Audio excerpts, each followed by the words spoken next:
별별극장 이야기 시작합니다.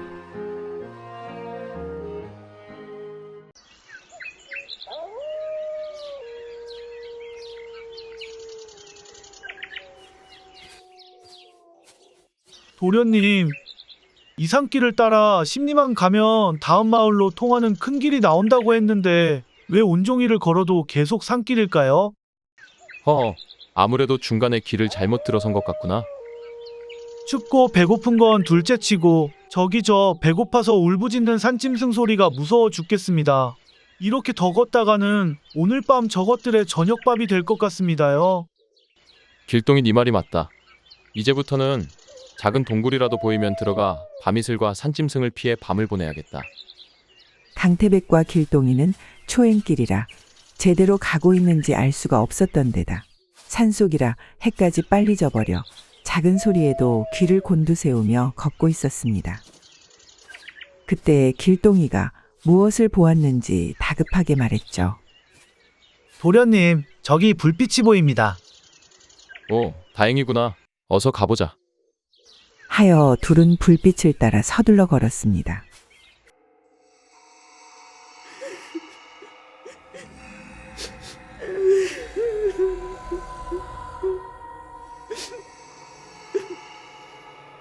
가까이 와서 보니 민가라고는 딱 한 채가 있었고 촛불에 비친 사람의 그림자는 서글프게 울고 있었죠.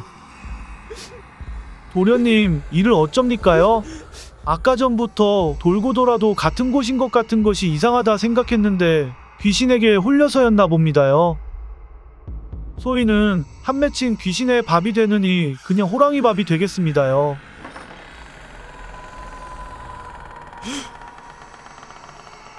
저기, 길동아. 왜요? 도련님이 길을 떠나오실 때 왜 하필 소인을 데려가겠다고 하셔서 편하게 잘 살고 있는 사람을 이렇게 고생을 시키시고는. 길동아. 무서워 죽겠는데 왜 자꾸 소인을 부르십니까요? 뒤를 보거라.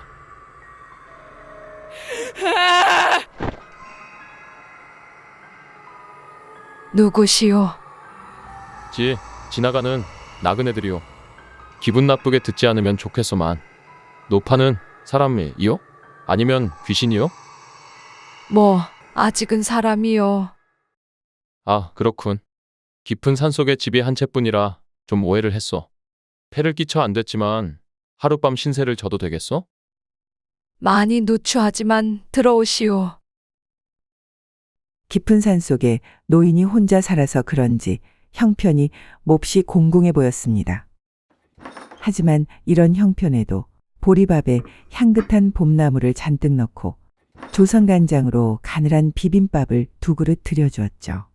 강태백과 길동이는 길을 잘못 들어 하루 종일 굶었는지라 몹시 허기가 지기도 했지만 어린 산나물의 부드러운 식감과 거친 보리밥의 조화가 생각보다 좋아 씹을수록 고소함과 향긋함이 올라와서 그 어느 때보다도 맛있게 먹었습니다.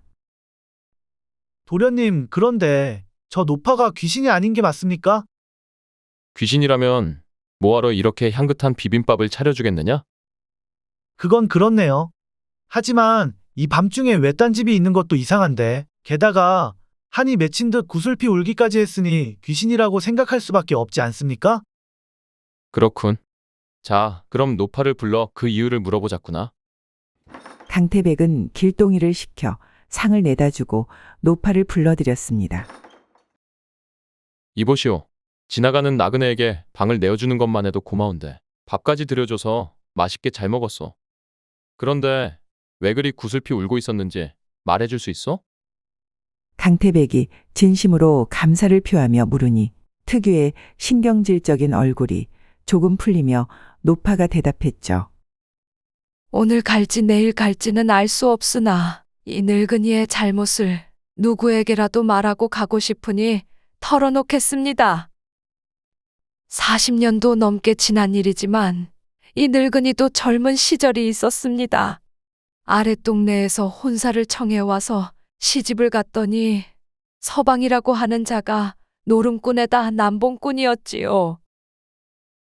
시어머니는 하루빨리 아들을 낳으라고 다그치시는데 아들이 밖으로만 도니 이거사, 얼굴이 못났으면 좀 사근사근 구슬려서라도 일이 되게끔 해야지. 너는 그런 요령도 없느냐? 하고 며느리 탓을 하셨는데 그러던 어느 날 그 인간이 한 여자를 데리고 들어왔습니다. 여자를 말이요? 예, 투전판에서 웬일로 돈을 땄는데 이른 놈도 노름꾼이라 내줄 돈이 없었는지 하나밖에 없는 딸을 노름빚으로 넘긴 것이지요. 하여 자기 밥벌이도 못하는 위인이 첩까지 들인 꼴이 되었습니다. 노파는 아주 오래전 기억을 되새기며 얼굴을 찌푸렸습니다. 여자가 들어온 후로 서방이 한동안 밖에도 나가지 않고 집안에 들어앉아 있더니 후처의 배로 아들을 하나 낳았지만 잘된 일인지 못된 일인지 어쨌든 1년도 되지 않아 아이가 죽어버렸지요. 한동안 집에 붙어 있었던 김서방이 그 일을 핑계 삼아 또 노름판을 기웃거리기 시작했습니다. 그러던 어느 날 먼 마을 투전판에서 큰 싸움이 나서 사람들이 죽었다는 소문이 돌았는데 그 일에 휘말렸는지 어쩐지 김서방은 그 후로 다신 기별이 없었다고 했습니다. 게다가 빚쟁이들이 집으로 쳐들어와서 돈을 내놓으라고 난리를 치는 바람에 할 수 없이 시어머니를 모시고 이 산속으로 도망와서 화전민이 살았던 집에 들어앉게 된 것입니다. 그러고 얼마 지나지 않아 어머니도 돌아가시고 결국 산속에 두 여자만 덩그러니 남았지요. 아니, 본처와 후처 둘만 남겨졌다는 말이요? 예, 참으로 기가 찰 노릇이었습니다. 그렇게 되었군.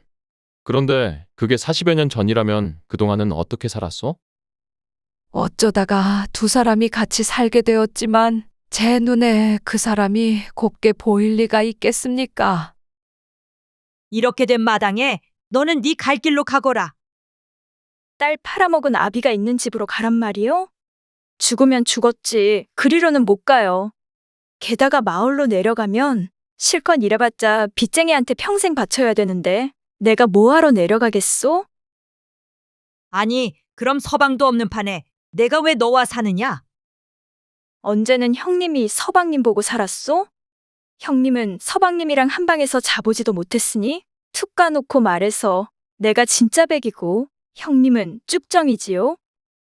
정실이면 뭐합니까? 자식도 못 낳아본 주제에? 이년아, 너는 낳자마자 죽은 아들을 뭐 잘났다고 입에 올리느냐? 뭐가 어째? 말 다 하셨소? 다 했다. 이놈의 더러운 팔자. 오늘 너 죽고 나 죽고 끝내버리자. 두 사람은 그날 머리도 뜯고 얼굴도 뜯고 아주 맹렬하게 싸웠습니다. 하지만 당장에 얼어 죽지 않으려면 나무를 해다와야 하고 굶어 죽지 않으려면 약초를 캐다가 팔아야 했기에 둘은 싸움을 하고 나서도 같이 일을 하며 살아갈 수밖에 없었죠. 그년이 고분고분하기라도 하면 덜 밉겠는데 천년주제의 성질까지 사나워서 이쁜 구석은 눈을 씻어도 찾을 수가 없었지요. 어쨌든 붙어있는 목숨을 버리지도 못하고 꾸역꾸역 지지고 볶아가며 한 세월을 살다 보니 두 사람 다 폭삭 늙어 쭈그럭 노인이 되었습니다. 늙으면 안 아픈 데가 없지만 몇 해 전부터 그년의 정신이 조금씩 깜빡깜빡하더니 겨울부터는 완전히 노망이 나서 일도 안 하고 막무가내로 막말을 해대는 겁니다. 너만 밥 먹고 나는 왜 안 줘?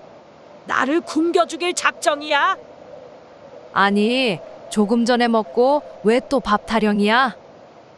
누가 밥을 먹어? 밥을 먹었으면 왜 배가 고프냐? 잔말하지 말고 어서 나가서 내 밥을 가져와. 아무리 제정신이 아니라지만 눈만 뜨면 밥 타령에 시도 때도 없이 막말을 해대니 부하가 치밀어서 살 수가 있어야지요. 해서 고생을 좀 시키려고 제가 꾀를 내었습니다. 이거사, 나는 할 만큼 했으니 너 이제 이 집을 나가거라. 가라고? 가면 어디로 가? 너 배고프지?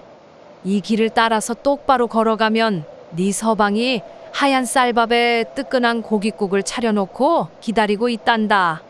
어여 네 서방한테 가봐라. 하고 눈이 펑펑 내리는 날 밖으로 내쫓아 버렸습니다.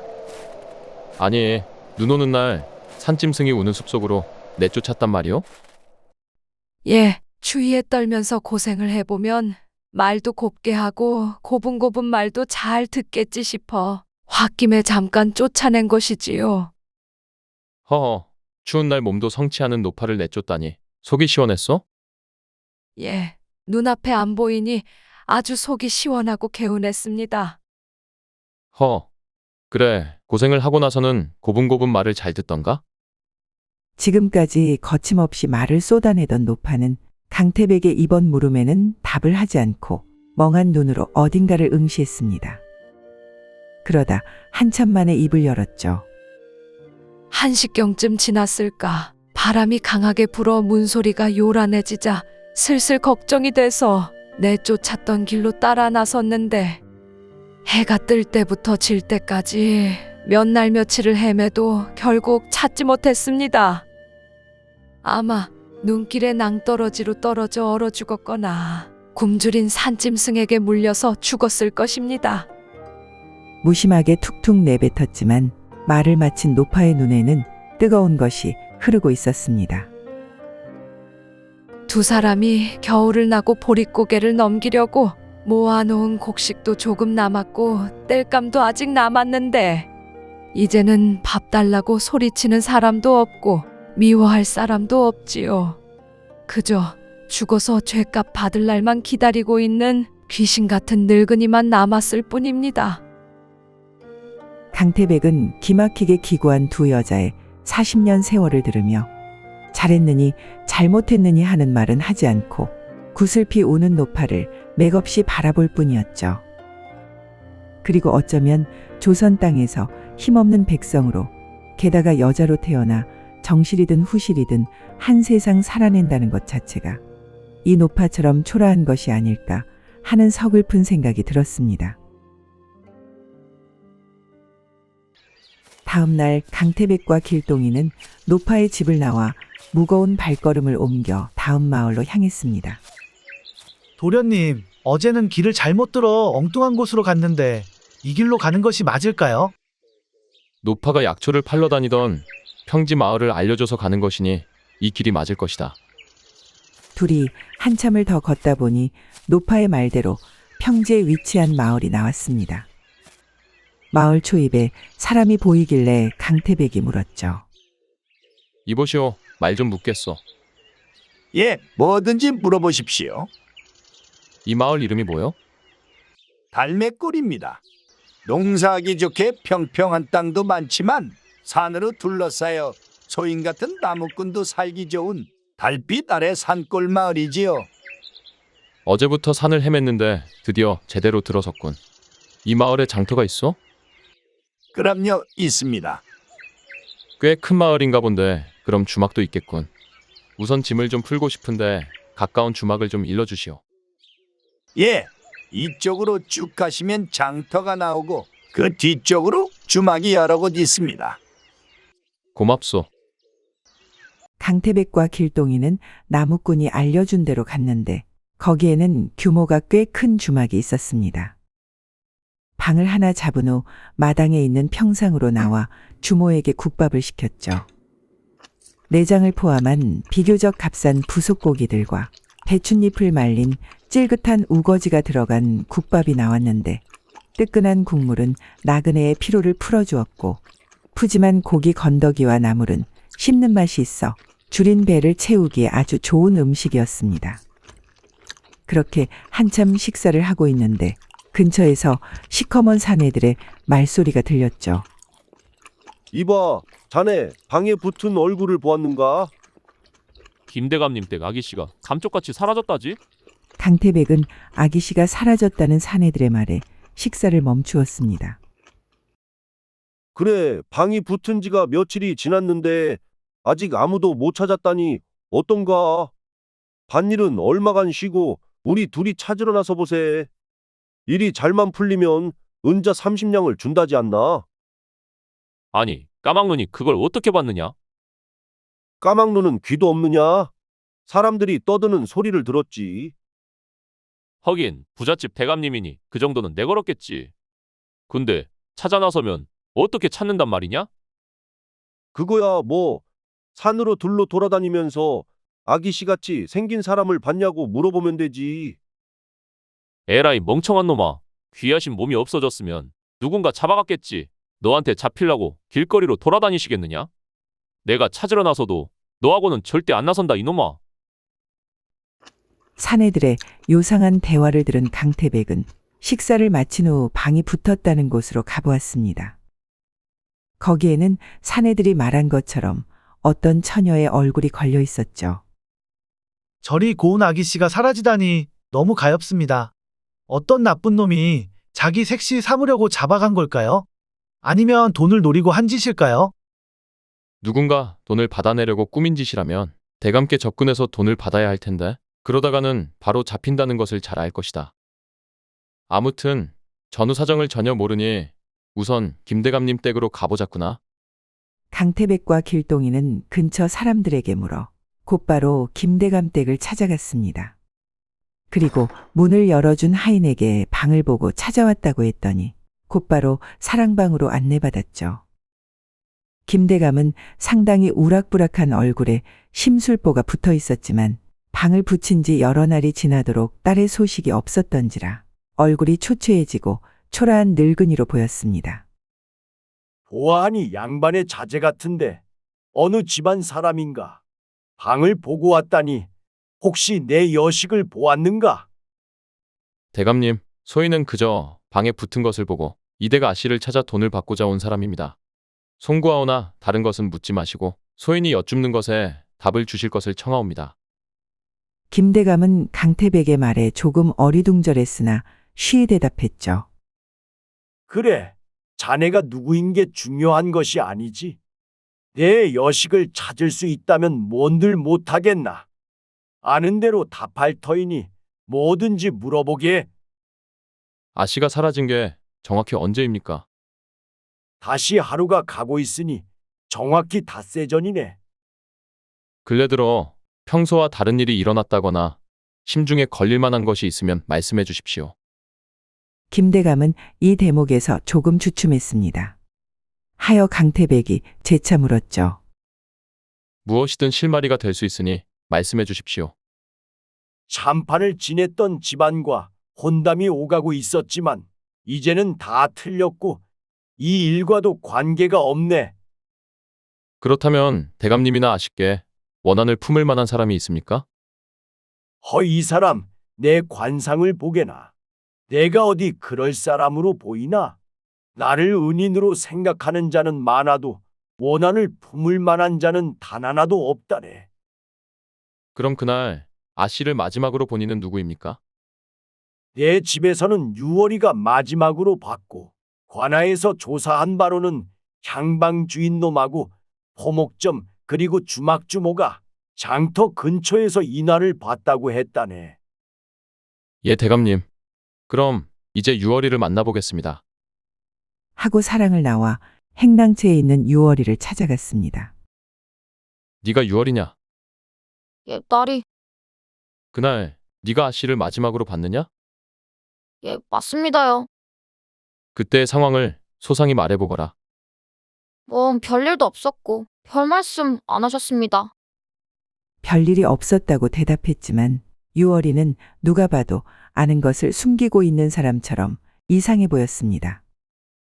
유월아, 다시 물을 터이니 잘 생각해서 답을 하는 게 좋을 것이다. 예, 딸이. 너 아씨가 이대로 돌아오지 않아도 괜찮으냐? 아씨가 왜 안 돌아오셔요? 아씨는 그냥 잠깐. 하고 뒤를 얼버무렸죠. 그래, 그냥 잠깐 어디로 가신 것이냐? 지금 답을 해주면 네가 숨긴 것을 대감마님께는 비밀로 해주마. 아씨께선 절대로 입을 열지 말라고 하셨지만 나리께만 말씀드리겠으니 아씨를 꼭 찾아주셔요. 그렇지, 어서 말해보거라. 아씨는 여인이지만 도련님들만큼 글을 잘 지으시며 이야기책 읽는 것을 좋아하세요. 허남 나리도 아시다시피 양반집 기수가 그런 책을 구하는 것은 금기시되었기에 쇳내가 몰래 필사본을 빌려다 드린 것입니다. 그런데 그날은 하필 쇳내가 발목을 접지르는 바람에 하는 수 없이 아씨가 직접 가신 것이지요. 그렇게 멀쩡히 나가신 분이 지금까지 돌아오지 않는 것입니다. 발목이 부러져도 그날 쇳내가 갔어야 했습니다요. 유월이는 모든 것이 자신의 잘못인 양 후회를 했습니다. 그 책방은 어디에 있느냐? 책방은 아니고 필사본을 남몰래 빌려주는 곳인데 겉보기에는 향을 파는 향방입니다. 거기 가서 책을 빌리려면 암호를 대야 되는데 이번 책의 암호는 밤에 피우는 비밀향이란 뜻으로 야광향이었지요. 여인들은 아주 비밀스럽게 책을 빌려보나 보군. 그나저나 조금 전 김대감이 그날 아씨를 마지막으로 본 사람은 향방주인 포목점산의 주막주모라고 했는데 유월이도 아씨가 간 곳이 향방이라고 대답을 했으니 강태백은 길동이를 데리고 곧장 향방으로 향했습니다. 그리고 길동이를 시켜 김대감님의 명으로 조사를 나왔다고 하며 세 사람을 한자리에 불러 모았죠. 먼저 향방주인에게 말했습니다. 아씨가 향방에 무엇을 빌리러 왔는지 다 알고 왔으니 발뺌할 생각은 하지 마시오. 그 말을 들은 향방주인은 눈이 튀어나올 듯 놀랐습니다.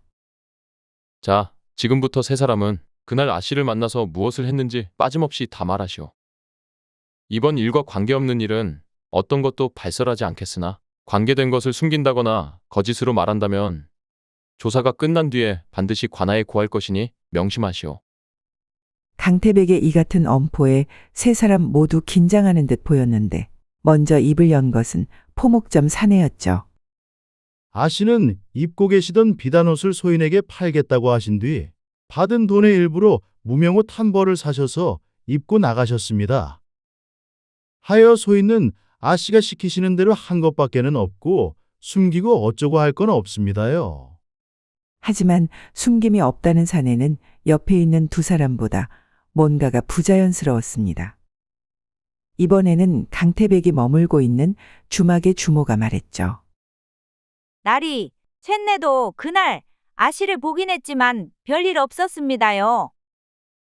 대감님 댁 아씨가 따로 주막을 갈 일이 만무할 테니 분명 그 옆에 다른 이가 있었겠군. 하이고 귀신이셔요. 아씨는 아무것도 안 드시고 초라한 행색의 사내가 먹은 국밥값을 내주셨습니다요.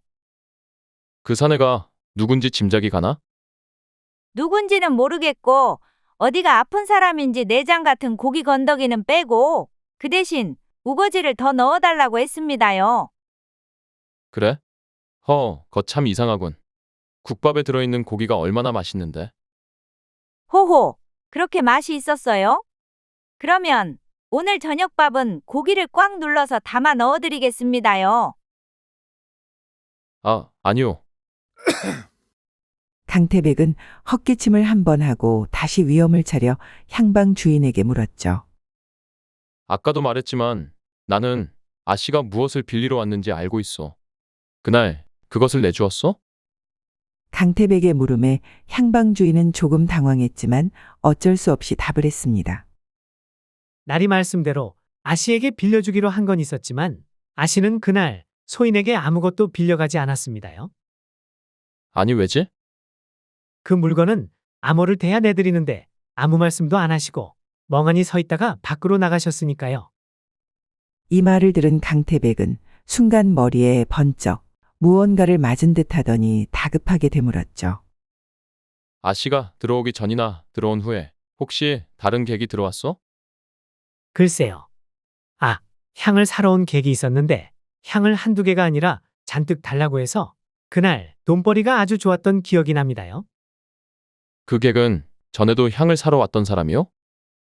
아니요, 처음 본 사람이었습니다.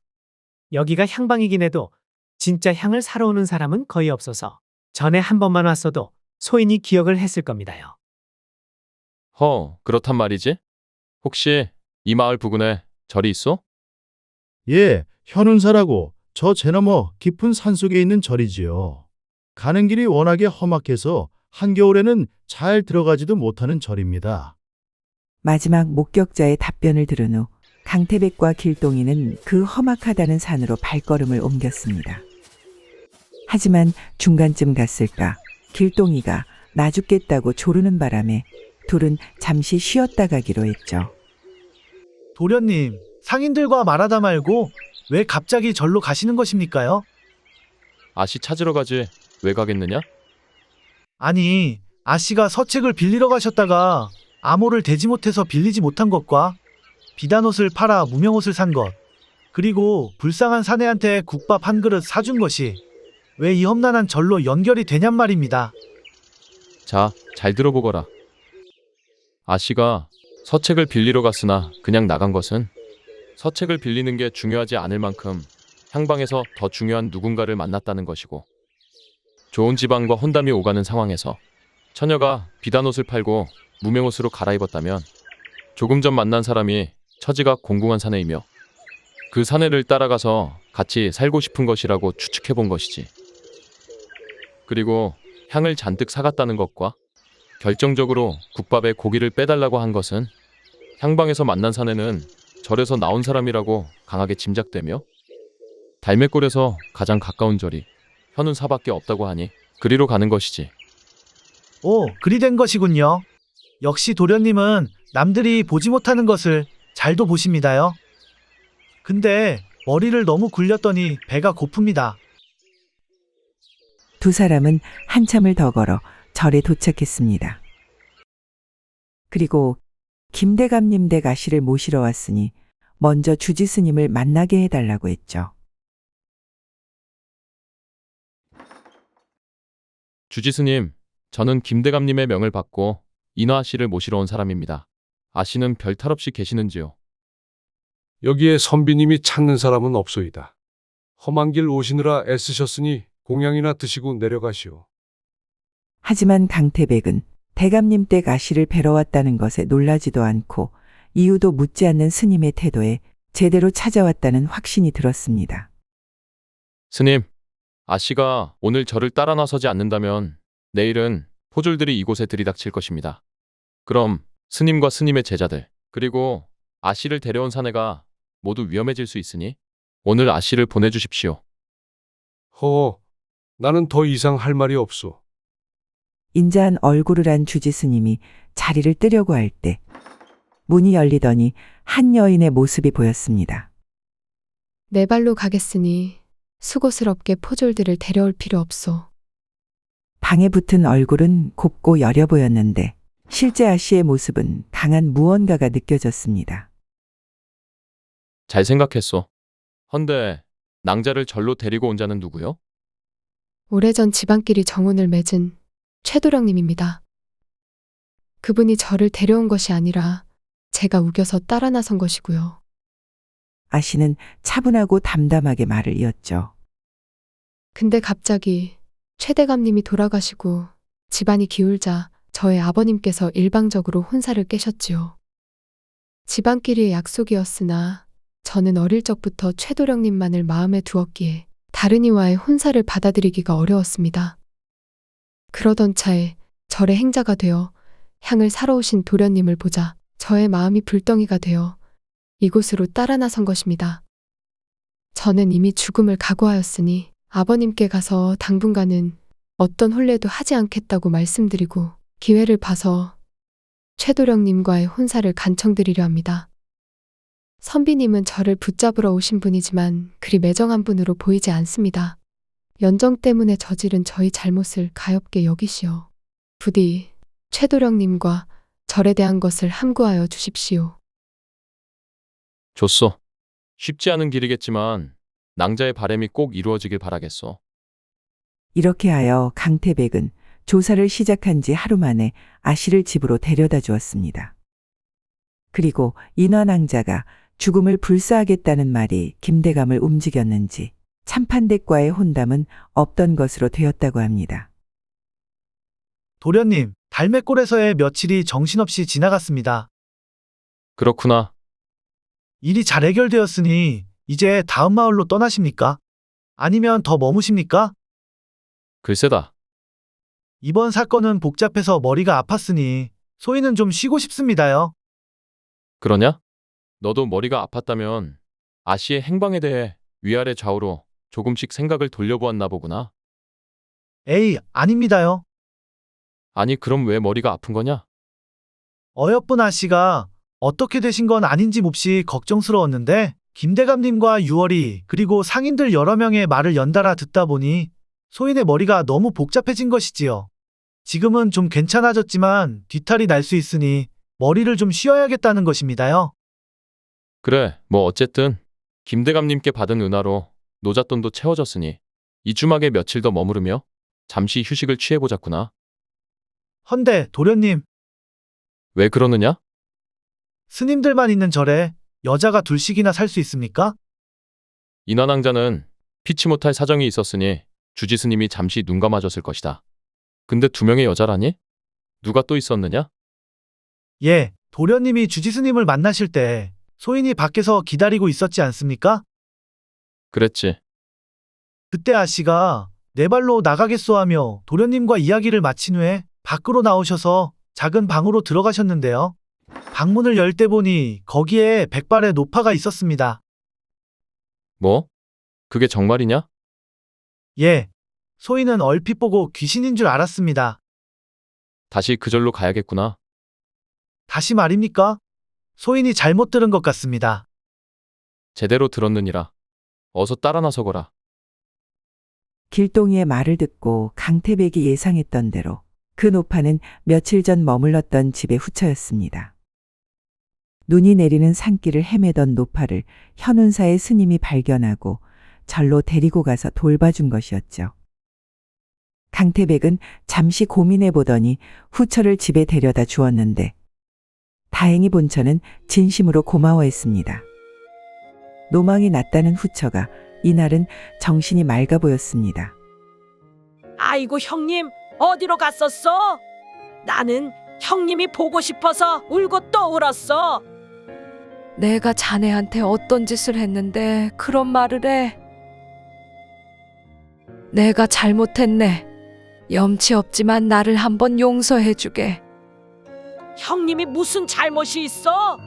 젊었을 때부터 꼬부랑 노파가 될 때까지 어머니처럼 나를 돌봐줬는데. 이보게, 우리 팔자가 이러니 어쩌겠는가? 그냥 팔자대로 같이 살다가 같이 정리하고 가세. 고단한 40여 년을 같이 산 두 여자는 오늘 처음으로 마음속 진심을 꺼내 말한 뒤 서로의 마지막을 편안하게 지켜주고 싶다는 생각을 했습니다. 그리고 아직 발견하지 못했지만 문 앞에는 강태백이 놓고 간 은하면 양이 놓여 있었고 깊은 산골 초가집에는 아주 오랜만에 아궁이에 불을 지펴 따뜻한 열기가 하늘 위로 피어올랐습니다.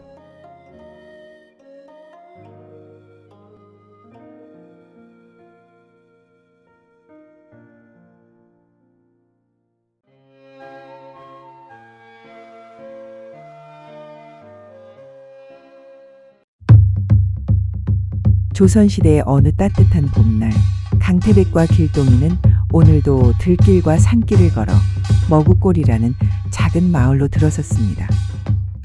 그런데 마을에 무슨 일이 생겼는지 사람들이 여럿 모여 있었고 꽹과리 소리, 북치는 소리가 요란했죠.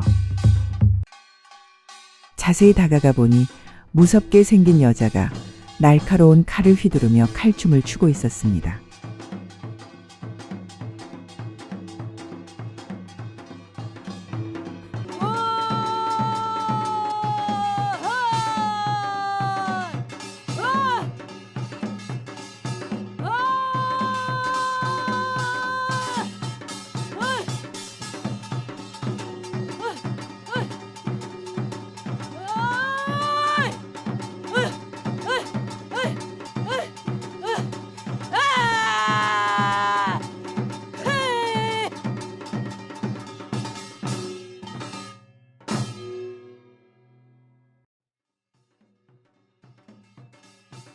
이보시오.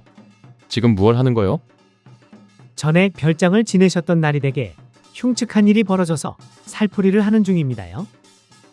흉측한 일이라니?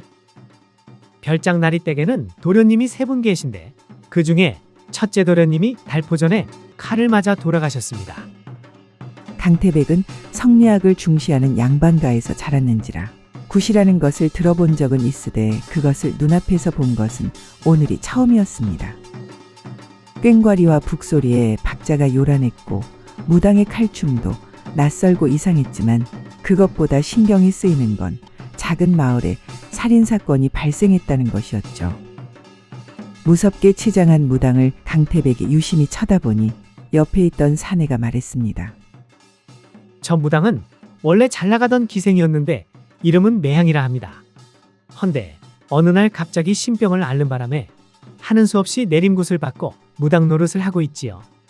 게다가 신통방통 기가 막히게 잘 맞추니 양반님들도 매향이가 시키는 건 뭐든 다 할 수밖에 없는 처지입니다.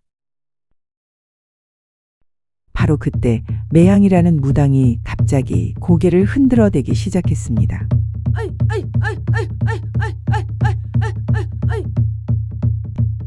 그러다가 눈을 동그랗게 뜨더니 갑자기 강태백을 뚫어져라 쳐다보는 것이었죠. 헉, 저 무당이 왜 도련님을 쳐다보는 것입니까?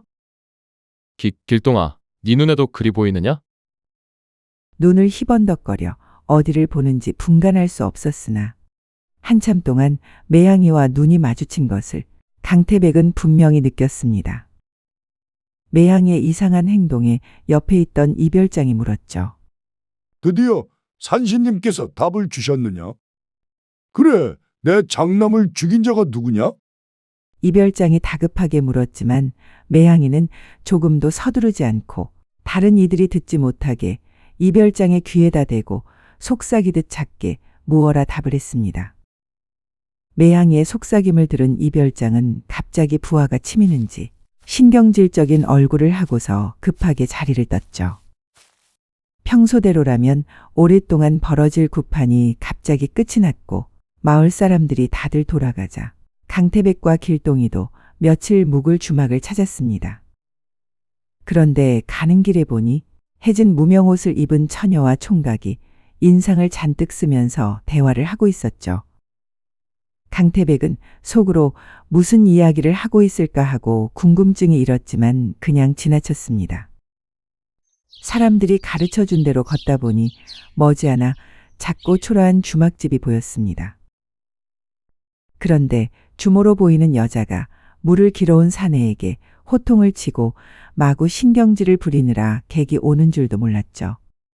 물 길어오고 고기 끊어오고 나무 해오는 몫을 다 하지 못할 것 같으면 오늘이라도 당장 나가거라. 주모가 퍼붓듯이 하는 말에 사내가 대답했습니다.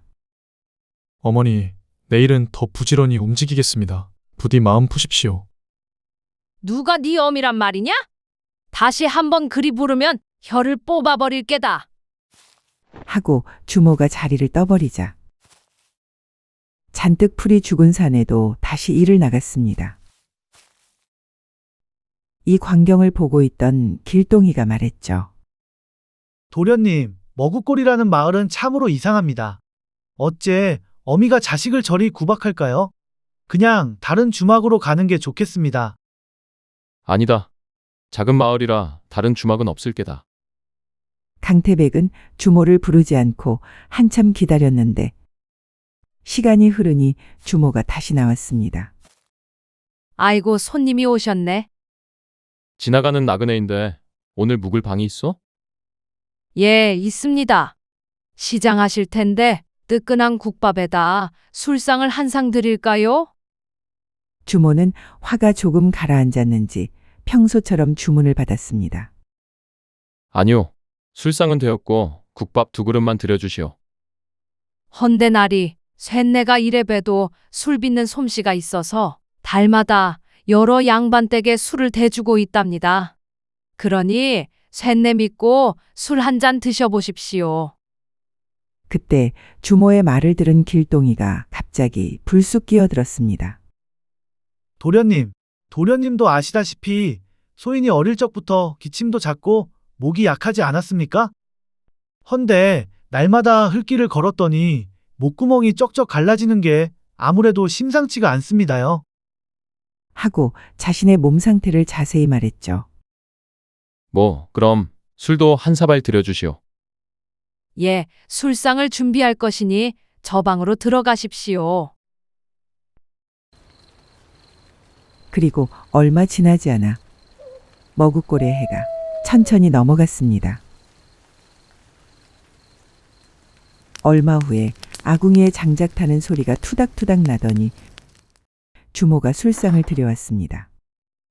아침에 주먹밥 한 덩이를 먹은 후에 다음 마을이 나올 때까지 오랫동안 걸었던지라 길동이의 말대로 목이 몹시 탔는지 강태백도 밥보다 막걸리 한 잔을 먼저 들이켰습니다.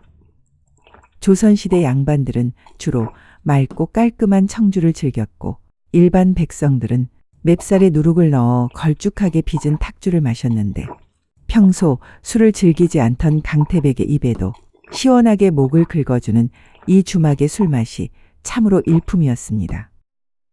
물론 반상의 법도대로라면 길동이와 한 상에 앉는 것부터가 어긋난 일이었으나 강태백은 어릴 적부터 아버님이 안 계실 때는 길동이를 서슴없이 대하였기에 먼 길을 동행하는 지금은 술도 같이 먹었습니다. 이렇게 연거푸 술을 들이킨 두 사람은 이번에는 부드러운 소내장과 신선한 피, 그리고 시래기와 말린 배춧잎에 질긋한 식감이 어우러진 뜨끈한 선지국밥을 맛있게 먹었죠. 그랬더니 몸이 나른해지고 종일 걸었던 피로가 스르르 녹는 듯 했습니다. 한참 후 주모가 밥상을 치우러 들어왔죠. 국밥도 국밥이지만 주모의 말대로 술맛이 일품이라 맛있게 잘 먹었어. 아이고, 다행입니다요. 쇳내는 당장 죽어도 미련이 없는데 딱 하나 술 못 빚는 게 아까워 안 죽고 살고 있습니다. 조선 팔도를 다 돌고 나서 아버님을 뵈러 갈 때 이 술을 꼭 사서 가겠소. 강태백은 이렇듯 주모와 자연스레 말을 주고받다가 슬며시 물었습니다. 아까 주막을 들어서다가 뜻하지 않게 봤소만 어미가 자식한테 어찌 그리 모질게 대한단 말이오? 잠시 누그러졌던 주모가 강태백의 이 물음에는 다시 얼굴색이 변했습니다. 아니, 자식이라니요? 필굴한 놈은 원수나 다름없습니다. 내 집에 붙어서 밥이나 빌어먹고 잠이나 얻어자려고 어머니라 부르는데 그 소리를 들으면 머리털이 서고 내장이 뒤틀립니다. 아니 그럼 필구라는 사내가 아들이 아니란 말이오? 예, 10년 전쯤 마을에 큰 비가 내리고 계곡물이 불어나 저놈의 애미 애비가 빠져 죽었는데 고기를 끊어오던 서방님이 부모 잃고 혼자 울고 있는 게 딱하다고 주워온 놈입니다. 서방님은 인정이 많아서 저놈을 친자식처럼 끼고 돌았지만 안 그래도 없이 사는 형편에 내 아들 덕만이 입으로 들어갈 음식을 저놈이 축내는 게 쇳내는 치가 떨리게 싫었습니다. 어머니라고 부르는 것도 싫고 따라다니는 것도 싫고 사람이 싫으니 어떨 때는 저놈 몸에서 고약한 냄새가 나는 것 같을 정도였지요. 그래도 어찌저찌 해서 세월이 흘렀습니다. 그런데 몇 년 전 장날에 서방님이 저놈과 내 아들을 데리고 산 너머 백정방에서 부속 고기들을 구해서는 집으로 오고 있었답니다. 주모는 말을 하다 말고 잠시 멈춰섰는데 잠시 쉬었다가 다시 말을 이었죠.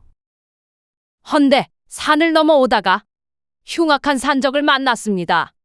하여 고기도 돈도 다 빼앗기고 다 죽임을 당했는데 저놈만 지 혼자 살겠다고 도망쳐서 돌아왔습니다.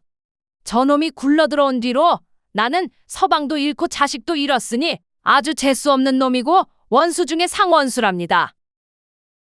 가족을 다 잃다니 몹시 슬프고 고통스러운 일을 겪어냈어.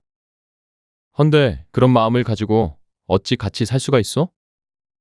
해서 쇳내가 이제는 다 컸으니 제발 네 갈 길을 가라고도 했고 고기 국물도 아까워서 꽁보리밥에 간장만 주는데도 나 죽으면 이 주막이라도 차지할 요량으로 나가지도 않고 저러고 붙어 있습니다요. 주모는 한참 동안 열을 내다가 모르는 이에게 쏟아낸 것이 조금 멋쩍은지 약간 수그러드는 목소리로 말했습니다. 아이고, 하루 종일 걸으시느라 고나실 터인데 쇳내가 귀하신 양반나리께 주책을 부렸네요. 남이야 무슨 일이 있든 뭔 상관이 있습니까? 쇳내가 한 흉측한 말들은 다 잊어버리시고 편안히 주무십시오. 주모는 한숨을 한번 깊게 쉬더니 술상을 들고 나갔습니다. 주모가 참 억척맞다고 생각했는데 지내온 사연을 들으니 가여운 마음도 듭니다요. 그래. 주모의 생각이 어떻다는 것은 들었다만 두 사람이 같이 사는 게 맞는지 모르겠구나. 주모에 대한 생각에 골몰했지만 산길을 걷고 배부르게 밥까지 먹은 탓에 두 사람은 갑자기 졸음이 몰려왔습니다. 해서 일찍 잠자리에 들 준비를 했죠. 도련님, 왜 그러느냐? 머구골이라는 마을 좀 이상하지 않습니까? 뭐가 말이냐? 좀 음침한 기운도 느껴지고 인심도 사나운 것 같고 길에서 본 이들도 얼굴에 근심이 가득한 게 소희는 아무래도 좋지 못한 예감이 듭니다. 길동이가 이렇듯 불안한 마음을 말하는 사이 강태백은 잠이 들었는지 더 이상 대꾸를 하지 않았습니다. 하여 길동이도 하는 수 없이 눈을 감았더니 스르르 잠이 들었죠. 그런데 두 사람이 깊은 잠에 들었을 때 방문에 시커먼 그림자가 비쳤습니다. 그때 길동이가 사람 발소리 같은 것을 들었는지 눈을 떴죠. 나으리.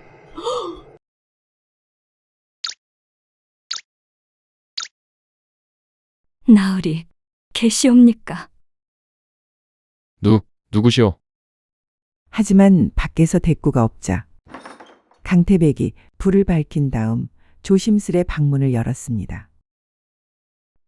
나으리, 소인은 낮에 구판을 벌인 매향이라 하옵니다. 날이 꽤 기니 드릴 청이 있사오니 잠시 들어가게 해주셔요. 한밤중에 매양이라는 무당이 찾아왔으니 강태백은 적잖이 당황했습니다. 하지만 동시에 처음 보는 이에게 무슨 청이 있어서 왔을까 궁금증이 일었죠. 일단 들어오시오. 매양이는 얼굴에 백분과 검은색 안료로 칠을 해서 무서운 인상이었으나 기생 출신답게 고운 맵시가 남아 있었습니다. 헌데 내가 누구인 줄 알고 찾아왔으며 게다가 무슨 청이 있다는 것이오? 나으리, 천하디 천한 몸이긴 하나 소인은 무녀이옵니다. 나리의 몸에서 빛이 나는 것을 보고 귀인이라는 것을 알았지요. 나는 이제껏 무녀와 마주 앉을 일이 없었소. 허면 혹시 내가 어디에서 왔는지 알고 있어? 강태백의 물음에 매양이는 자신 있게 답했습니다. 나리는 한양에서 오셨지요. 그런가? 그렇다면 내 동기가는 몇이요? 송구하오나 태어난 해와 시를 알지 못하면 그런 것까지는. 매양이는 약간 당황하더니 애매하게 대답을 했죠. 그렇다면 태어난 해와 시를 말해주겠네. 강태백의 대답에 한참 동안 정적이 흐른 뒤 매양이는 그냥 다 내려놓는 듯한 얼굴로 말했습니다. 나으리, 어차피 나리께 청을 드려야 하니 소인의 처지를 바른 대로 고하겠습니다. 실은 소인의 괴로움이 바로 이런 것이옵니다. 처음에 신병이 걸렸을 때는 신내림을 안 받고는 못 베길 만큼 괴로웠습니다. 내림굿을 받은 후에는 몸과 마음이 몹시 예민해지더니 세상 사람들이 묻는 모든 말에 답을 줄 수가 있었지요. 하여 어느새 이름을 날리는 무녀가 되었습니다. 헌데 지난해 가을부터는 아플 정도로 예민하던 몸과 마음이 멍청하게 무뎌지더니 이제는 어떤 귀신의 소리도 들리지가 않사옵니다. 잘 들리다가 안 들리니 무녀로서 몹시 안 된 일이지만 일이 이렇게 된 이상 찾아오는 이들에게 신기가 떨어졌다고 말을 하면 될 것 아니오. 소인도 그래서 한동안은 산신님께 치성을 드리며 점도 치지 않고 굿도 하지 않았습니다. 헌데 얼마 전 별장나리가 찾아오셔서 도련님을 죽인 죄인을 찾아주면 큰돈을 쥐어준다고 하셨지요. 하여 농사도 짓지 않는 무녀가 먹고 살 길이 막막하기에 돈의 일부를 받고 죄인을 잡아드리겠다 약조를 한 것이지요. 한참 쉬었으니 신기가 돌아올 수도 있으니까요.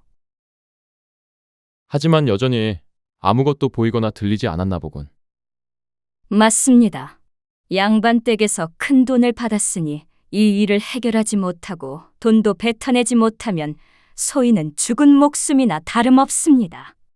나으리, 이를 해결하고 받을 돈은 절반을 뚝 떼어 나리께 드릴 테니 소인을 불쌍히 여기시어 죄인을 잡아주신다고 굳은 약조를 해주십시오. 뭐 나도 몹시 궁금하여 내일부터 알아보겠지만 굳은 약조까지는 할 수 없소. 일단 그 집에 들어가 조사를 해야 하니 별장이 나를 문전박대하지 않게 잘 말해두시오. 그거라면 걱정하지 마십시오. 낮에 이미 별장나리께 조치를 취해 두었습니다.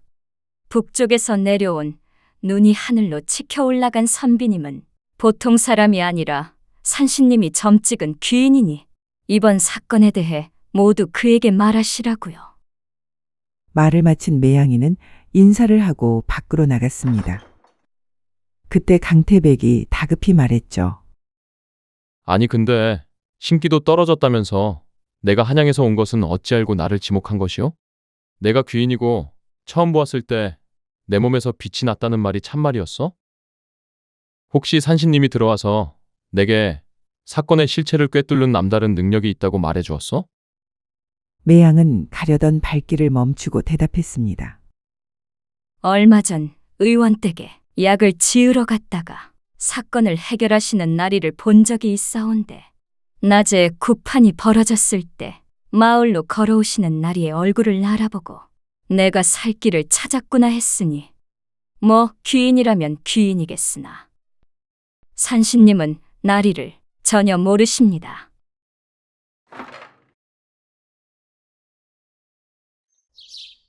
강태백과 길동이는 다음 날 별장댁으로 갔습니다. 별장이란 직책은 이방이나 형방보다 낮은 자리인데 전직 별장치고는 집안에 종이 많고 살림살이도 꽤 넉넉해 보였습니다. 안내를 받고 사랑방에 들어가니 별장과 그의 차남 명현이 있었습니다. 매양이가 귀인을 잘 대접하라고 말해두었기에 이 별장은 아주 공손한 자세로 강태백을 맞아주었죠. 드디어 귀인이 오셨군. 어느 고을 어느 집안의 자제이신가? 소인은 그저 한미한 선비입니다. 헌데 저도 모르게 이곳으로 이끌려 온 것이지요. 큰 일을 당하셔서 심려가 크시겠지만 이번 일을 상세히 말씀해 주시면 제가 죄인을 찾는 데 힘써 보겠습니다. 좋소. 내 뭐든 말하겠소. 떠올리는 게 힘드시겠지만 돌이켜봤을 때 의심 가는 정황이 있었는지 또 장남의 마지막 모습은 어떠했는지 말씀해 주십시오. 내가 힘든 것이 뭔데 수라고. 내 집 장남을 그렇게 만든 놈을 잡을 수만 있다면 나는 못할 것이 없소. 도연이가 달포전에 서찰을 하나 받았다는데 나는 못 받고 둘째 명현이가 봤소. 너 어서 그 서찰에 대해 말씀드리거라. 옆에 있던 명현은 좀 날카로운 인상이었습니다. 형님이 일을 당하기 며칠 전에 서찰을 하나 받았는데 이게 뭔지 아느냐고 물으시길래 모르겠다고 하니 형님도 그냥 무심히 넘겼습니다. 거기에 뭐라고 적혀 있었소? 덕자가 적혀 있었습니다. 한 글자가 적혀 있었단 말이오? 예, 헌데 그 글자가 또다시. 어서 말해보시오. 형님이 우물에 쓰러져 있을 때에도 이마에 피로 같은 글자가 쓰여 있었습니다. 덕이라는 글자가 무엇을 뜻하는지 아는 이가 있어? 우리도 모르고 관아에서도 모르니 아무도 모른다고 봐야겠지. 또 다른 징표는 없었어? 글쎄요. 아, 있었습니다. 형님의 목에 동그란 점 같은 게 2개 새겨져 있었습니다. 서찰과 2개의 동그란 점이라 정말 기괴한 일이군. 관아에서 알아낸 것은 뭐가 있습니까? 형방이 포교에게 지시하여 이리저리 조사를 했지만 죄인의 흔적도 찾지 못하고 있어. 장남에게 원한을 품을 만한 사람이 있습니까? 강태백의 물음에 이별장은 잠시 주춤하더니 내 아들은 심약해서 누구한테 원한을 살 만한 아이가 아니오. 강태백은 그 집 식구들을 차례로 조사하고 다음으로 비복들을 만나기 위해 행랑채로 갔습니다. 거기에는 3명의 비복들이 있었는데 그중 2명은 어제 길에서 심각한 얼굴로 대화를 나누던 남녀였죠. 하여 강태백이 물었습니다. 이름을 말하여라. 소인은 멍구라 합니다요. 쇠돌이입니다. 셋내는 애순이라 합니다요. 큰도련님이 큰일을 당한 날 그 시각에 무얼 하고 있었느냐? 강태백의 물음에 먼저 답을 한 것은 멍구였죠. 소인은 그날 아랫마을로 심부름을 다녀왔는데 그런 줄도 모르시고 이 사람 저 사람이 하도 일을 시켜서 다리에 힘이 빠져서 주저앉아 있는데 바로 그때 도련님의 안 좋은 소식을 들었습니다요. 헌데 태연하게 대답한 멍구와는 달리 쇠돌이는 몹시 화가 난 얼굴이 되었고 애순이는 안절부절 못하는 모습이었죠. 그날 그 시간에 무얼 했냐고 물었는데 쇠돌이는 왜 이렇게 화가 난 것이냐? 화는 누가 났다고 그러십니까? 조금도 화나지 않았습니다. 소인은 전날 해다온 장작을 패고 쌓는 일을 했을 뿐 그날 도련님을 마주치지도 않았습니다. 쇠돌이가 말을 마치자 이번에는 애순이가 부들부들 떨면서 대답했죠. 셋내도 도련님을 보지 못했습니다요. 그때 옆에 있던 멍구가 끼어들었죠. 뭔 소리냐?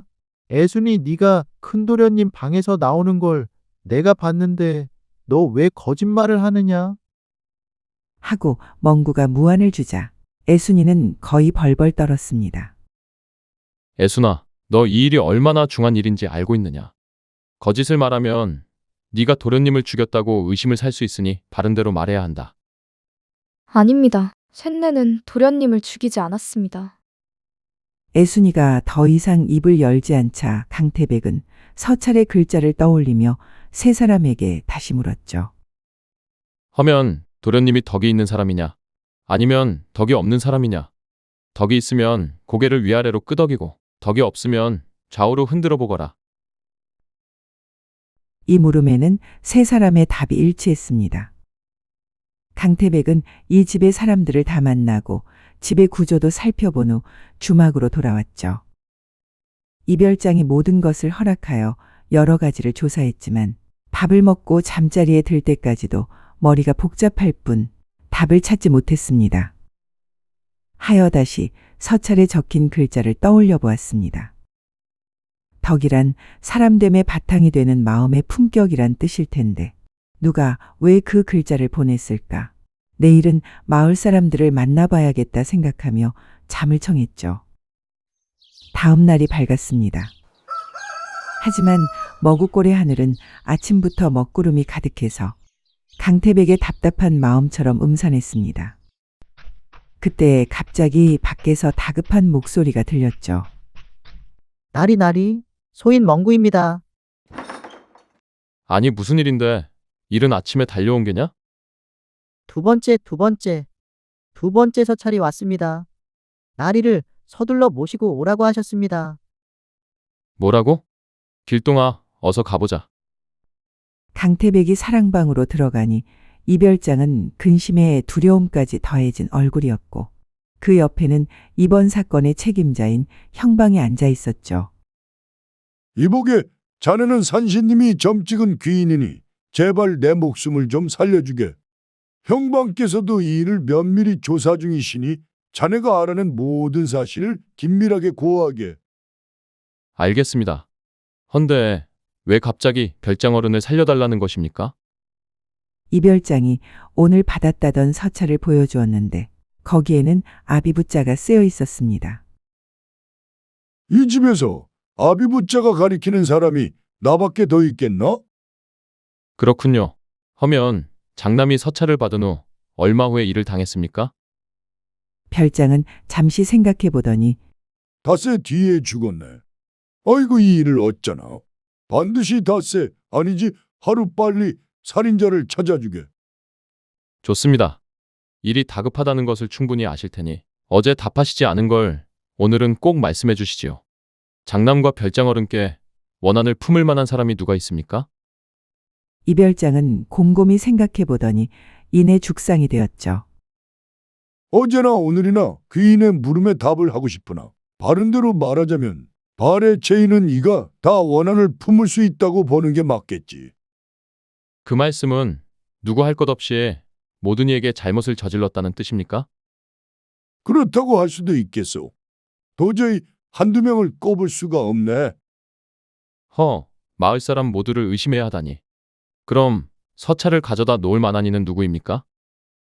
간밤에 내 머리맡에 놓고 갔는데 저 자식은 아닐 테고 하면 저 짐승만도 못한 비복들 중에 하나겠지.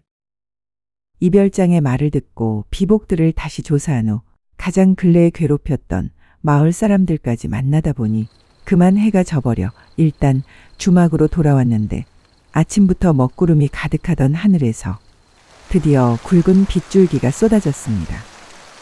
봄철에 비가 너무 많이 오면 수해와 역병이 문제가 되고 너무 적게 와서 가뭄이 들면 보리가 이삭을 맺지 못해 보릿고개가 더 심해지는데 지금 내리는 비는 가뭄 끝에 오는 단비였습니다. 도련님, 대체 누가 또 서찰을 보냈을까요? 처음 서찰과 두 번째 서찰은 같은 사람이 보냈겠죠? 글쎄다. 지금까지 조사한 걸 가지고 이리저리 돌려보아도 좀처럼 감이 잡히지 않는구나. 저녁밥을 먹고 다시 나가봐야겠다. 그나저나 도련님, 멍구놈이 아침 식전에 찾아오는 바람에 하루 종일 쫄쫄 굶어서 소희는 등가죽하고 배가죽이 붙었습니다. 길동이가 밥 타령을 하고 있던 그때 주모가 술동이를 이고 왔습니다. 나리, 오늘은 저녁밥이 늦어져서 송구합니다요. 개똥도 약에 쓸람은 없다더니 이 열 빠진 놈이 술 주문 들어온 걸 모르고 지게지고 나무를 하러 갔는지 도통 안 돌아와서 할 수 없이 쇳내가 그 무거운 걸 머리에 이고 나르느라 이렇게 늦었지 뭡니까? 술이라. 주막에서 매달 술을 대준다고 했는데 그 중에 이별장 댁도 있어? 예, 그럼요. 별장 어른이 술을 워낙 좋아하시는 데다 집안 형편도 넉넉하니 달에 2번, 3번도 청하십니다. 조금만 기다려주시면 얼른 따뜻한 국밥을 차려 올리겠습니다요. 하고 주모는 부엌으로 갔는데 강태백은 밥을 차리겠다는 주모의 말에도 답을 하지 않고 멍하니 앉아만 있었죠. 한참을 그러고 있더니 갑자기 얼굴이 사색이 되어 방바닥을 내려쳤습니다. 그렇게 된 게로군. 아니 도련님, 왜 갑자기 방바닥을 내리치십니까요? 길동아, 너 당장 형방한테 뛰어가서 낮에 만났던 귀인이 간청들이니 포졸 2명을 데리고 별장 집으로 급히 오시라고 전하거라. 오, 도련님, 드디어 감을 잡으셨군요. 소인이 다름질 하나는 잘하니 바람처럼 뛰어가겠습니다요. 강태백은 길동이를 시켜 형방을 모셔오라고 한 뒤 곧장 이별장 집으로 달려갔습니다. 밖에서 보니 강태백이 예상했던 대로 지금까지 정체를 들킨 적이 없던 살인자의 그림자가 보였습니다. 그래서 방문을 박차고 들어가려는데 이 짐승만도 못한 놈. 안에서 말소리가 들리니 강태백은 자기도 모르게 멈춰섰습니다. 그때 강태백의 전원을 듣고 온 형방이 옆으로 다가왔죠. 잠깐만 기다려 주십시오. 강태백이 힘을 실어 진지하게 말하자 형방은 자신도 모르게 그 말을 따랐습니다. 나는 오늘을 위해서 지옥 같은 하루하루를 살아냈다. 이 짐승만도 못한 놈. 오늘이 바로 이놈 제삿날이다. 아이고, 누군지 모르지만 제발 한 번만 봐주시오. 그 흉악한 손에 내 식구들이 죽었는데 내가 네 놈을 봐줄 것 같으냐? 내 손에 죽었다고. 정신이 반쯤 나간 목소리가 들린 뒤 갑자기 이별장은 빌듯이 말했습니다. 아이고, 제발 살려주시오. 그날 내 아들의 무과 시험에 대비하여 같이 사냥을 나갔었는데 장남이 멧돼지로 오인하여 활을 쏴 실수로 사람이 죽었소. 정말 미안하오. 허나 사람이면 누구나 실수를 하지 않소. 죽는 마당에도 거짓말을 하는구나. 지금이라도 니놈의 죄를 고하고 사죄하면 네 목숨은 다시 생각해보겠다. 사실을 말하면 살려주겠다고? 알았소, 알았소. 그렇다면 내장까지 뒤집어 까서 다 말하겠소.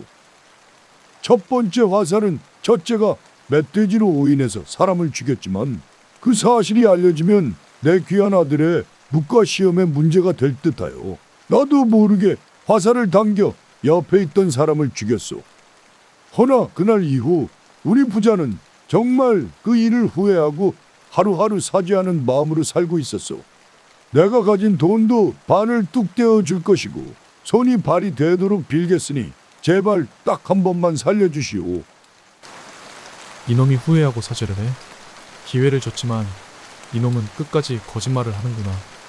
하늘이 가만히 있어서 내가 대신 네 자식을 죽였고 세상이 가만히 있으니 내가 대신 이놈을 죽이는 것이다. 처절하도록 차분한 살인자의 목소리가 들렸습니다. 그러더니 무기가 솟아올랐고 형방의 지시로 포졸들이 빠르게 뛰어들었죠. 저놈이 그 흉측한 살인자 놈이랍니다. 이렇게 해서 별장의 장남을 죽인 흉악한 살인자가 잡혔는데 그는 바로 주막집에서 주워 키운 아들인 필구라는 사내였습니다. 아니 도련님, 어떻게 필구인지 알아채신 건가요? 주변인을 아무리 조사해보아도 뚜렷한 실마리를 찾지 못했는데 주모가 신세 한탄을 할 때 말한 아들의 이름에 덕자가 있었던 것 같아서 생각을 돌려보게 된 것이다.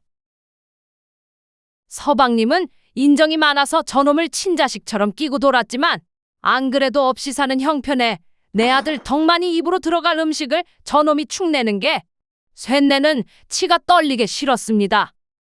정리해보면 첫 번째 서찰에 적힌 덕자는 주모의 아들 덕만이를 뜻하는 것이고 아비부는 필구가 아버지라고 생각한 주막주인을 뜻하는 것으로 아버지와 형을 죽인 복수를 하겠다는 서찰이었다. 그럼 목에 있던 두 개의 점은 무슨 뜻입니까? 필구가 물을 길어올 때나 나무를 해올 때 늘 지니고 있던 지게 짝대기로 목을 누르고 배를 칼로 찔렀다면 그와 같은 상처가 남았을 것이다. 그럼 쇠돌이와 애순이는 죄가 없는 것입니까? 그 둘은 서로 사모하고 있는데 애순이가 죽은 장남한테 희롱을 당했으니 죄를 저지른 게 아니라 피해를 입었을 것이다. 그래서 쇠돌이가 화가 났던 것이군요. 그렇게 필구는 관아로 잡혀갔고 형방이 별장의 살인 자백을 들었으므로 별장도 같이 끌고 갔죠. 다음 날 강태백은 형방에게 허락을 받고 필구를 찾아갔습니다. 자네가 주모에게 할 말이 있을 것 같아 내가 전해주려고 찾아왔네. 필구는 눈을 뜨고 강태백을 보았는데 생각보다 편안한 얼굴이었습니다. 아버지와 자식들이 같이 고기를 구하러 갔다가 산적을 만났다고 들었는데 어떻게 자네 혼자 살아 돌아온 건가? 3명이 같이 고기를 받아서 오다가 아버지께서 뒤가 급하셨는지 등짐을 소인에게 맡기는 바람에 두 사람이 조금 뒤처지게 된 것입니다. 헌데 갑자기 앞에 가던 형님이 비명을 지르자 아버지께서 다급하게 말씀하셨지요. 저놈들은 필시 산적일 게다. 내가 가서 고기와 돈을 넘기고 덕만이를 구할 테니 너는 따라오지 말고 뒤에서 상황을 살피다가 여의치 않으면 멀리 도망치거라. 저는 아버지가 시키신 대로 뒤쪽에 숨었는데 저쪽에서 다시 아버지의 비명소리가 들렸습니다. 아버지와 형님을 구하러 가야 했지만 너무 겁이 나서 그냥 눈을 감고 숨어 있었습니다. 한참 뒤에 가보니 아버지와 형님 두 분 다 돌아가신 후였죠. 담담하게 말을 이어나간 필구는 이 대목에서는 잠시 눈을 감았습니다. 그 후에 시신을 수습하고 마을로 내려와 관아에 고했지만 산적의 흔적을 찾지 못했다고 했습니다.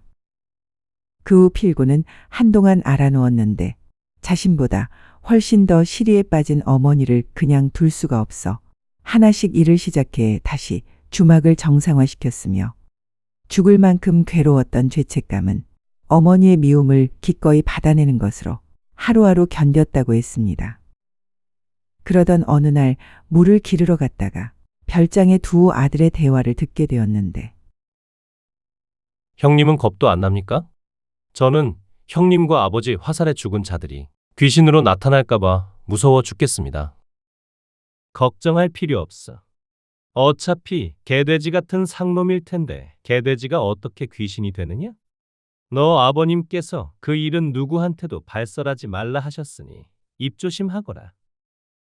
이 대화를 엿들은 필구는 하루도 잊어본 적 없던 그날 일의 진상을 알게 되었고 범인들이 산적이 아니라 별장 집안 놈들이란 걸 알게 되었지만 증자 하나 없는 상황에서 관아에 고발을 한들 발뺌하면 그만이니 직접 한 명씩 죽여 복수하기로 계획을 짠 것이었습니다. 필구는 자신이 저지른 일을 순순히 자백했기에 머구골에서는 더 붙잡아 둘 필요가 없었고 중죄인에 대한 집행을 하는 한양의 형조로 호송되어 갔는데 살인죄는 이변이 없는 한 차명을 받게 될 것입니다.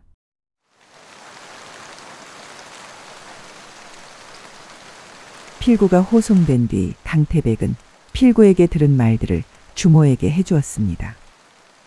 주모는 긴 이야기를 듣고 나서 혼자만 살아 돌아온 필구를 몹시 원망했습니다. 내 집에서 얻어먹은 밥이 몇 년인데 죽을 거면 필구놈이 맨 앞에서 화살을 맞고 덕만이와 서방님이 살아 돌아오게 했어야지. 쳐 죽일 놈, 재수 없는 놈, 고약한 냄새가 나는 놈. 하고 한참 동안 저주를 퍼부었습니다. 그러더니 한동안 멍하니 앉아있던 주모는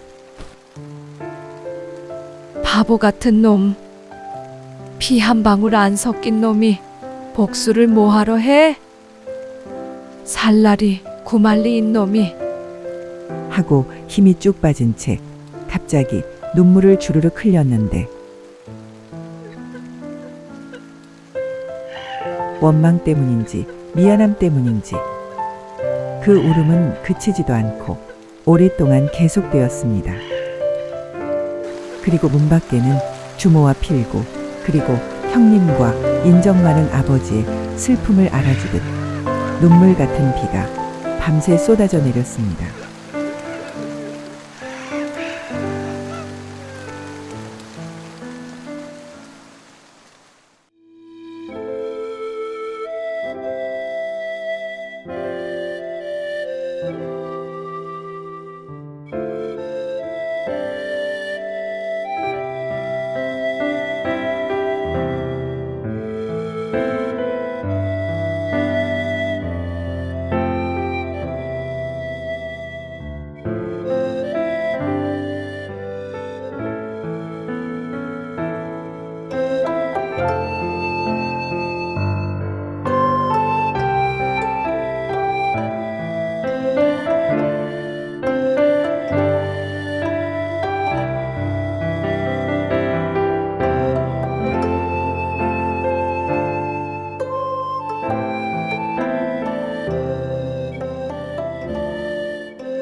도련님, 왜 그러느냐?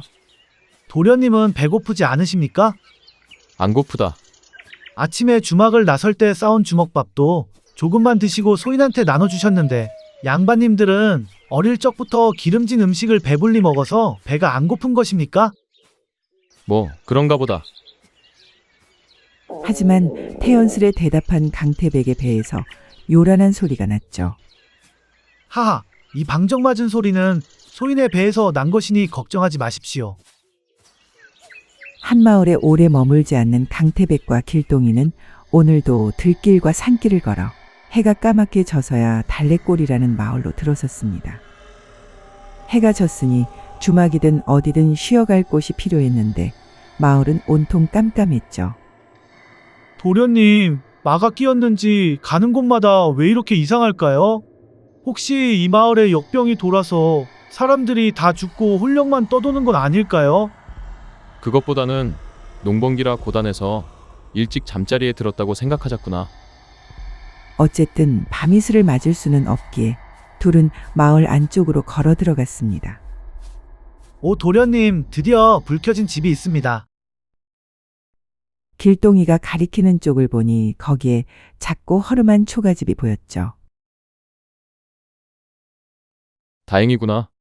하룻밤 신세를 져도 되는지 한번 물어보자.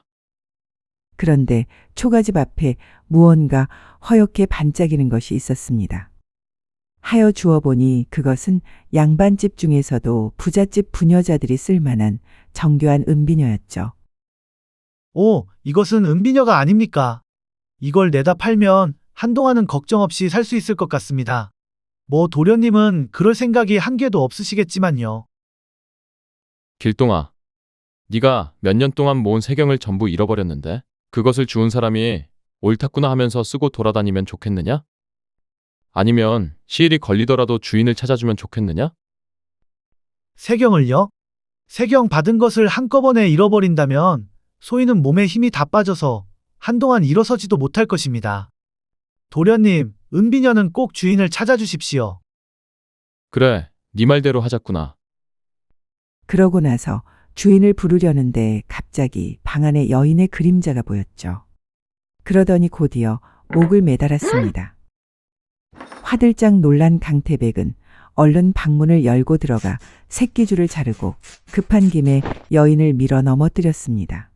바닥에 뒹굴어진 안악은 이 갑작스런 상황이 몹시 황당했죠. 아니, 뉘신데 남의 집에 들어와서 사람을 잡아뜨린단 말이오? 삐쩍 마르고 병색이 짙어 보이는 나이든 안악은 사납게 신경질을 부렸습니다. 놀랐다면 미안하오. 하도 급해서 밀친 것이니 용서해 주시오. 안악은 이 상황이 너무 어처구니가 없었지만 강태백의 사과를 듣고 멍한 표정을 지었죠. 이보시오, 그나저나 어찌 이런 끔찍한 짓을 하려던 거요? 그제서야 자신이 조금 전 하려던 일이 생각났는지 얼굴이 일그러졌습니다. 원통에서 잠시도 살아있을 수가 없으니 남의 일에 참견 마시고 양반님은 당장 나가십시오. 살았을 때나 양반이지 죽는 마당이라 나는 무서울 것이 없어. 강태백은 화를 내는 안악의 말을 듣고 조금 당황했지만 나지막이 말을 걸었습니다. 안하게 말이 100번 옳소. 죽는 마당에 그런 거 저런 거 따질 일은 아니지. 헌데 그렇더라도 내 청을 하나만 들어주시오. 안악은 인상을 잔뜩 썼지만 강태백은 하고 싶은 말을 했습니다. 이보시오, 우리는 하루 종일 숲길을 헤매다가 겨우 불 켜진 집을 찾아 들어온 것이니 갈 때 가더라도 배고픈 나그네 밥 한 끼만 차려주고 가면 안 되겠소? 입한국에 밥을 차려달라는 강태백이 기가 막혔지만 안악은 잠시 후 말없이 밖으로 나갔습니다. 그리고는 한참 뒤에 작은 상을 들여주었죠. 투박한 그릇에는 달래꼴이라는 이름답게 달래비빔밥이 들어있었습니다.